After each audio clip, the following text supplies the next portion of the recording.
Bano bagamba nti omukulembeze w'eggwanga yalangirira omuggalo mu mwezi ogwokusatu olw'ekirwadde ki COVID-19 era nga wano yasaba bannannyini mabanka okugira nga bagumiikiriza bannayuganda ssente ze babanja ekintu banka kye zaavaako edda. Yasuubiza bannayuganda bino wammanga nga mukyasooka mu byo kwe kubagamba nti buli anaaba alina ebbanja mu banka tejja kubowa bintu bye paka nga COVID aweddewo mu Uganda. Ekyokubiri omukulembeze w'eggwanga kye yagamba kwe kutegeeza eggwanga lino nti tewajja kubaawo eviction yonna ya muntu ku ttaka. Robert Ntende, omubaka w'e Bunya South, agamba nti kyewuunyisa okuba nga ebyenfuna bya bannayuganda bifuuse bizibu ate nga yo gavumenti teriiko kyeyogera ku nsonga eno. Baffe bamaama abalina bizinesi kutwalibwa nga zitundibwa ne banka.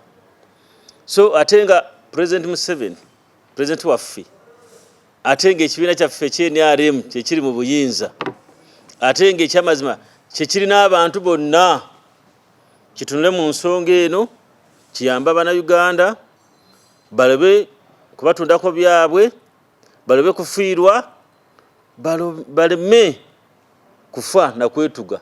Bano kati baagala gavumenti eyingire mu nsonga zino kubanga ebyenfuna by'eggwanga bigenda kusereba. Kiyinza okuba nga kyalangirirwa kutwonya kufa, naye effects eziri economic eteekwa kubanga ezimanye era ng'ezeetegekedde.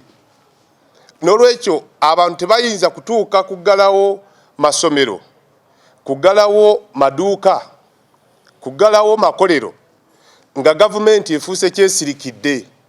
Wano webasinzidde ne basaba gavumenti okubaako ensimbi z'efulumya ez'okuyamba okubbulula ebyenfuna bya bannayuganda. Abantu kati batufaako, so ng'eggwanga okutaasa abantu baffe baleme okufa n'ebintu okuzikirira. Gavumenti, Ministry ya Finance ne President Museveni, President waffe ate nga ye Minister wa Finance, ajje atunule mu nsonga eno. Nakandi Sarah, STV Select ey'enjawulo.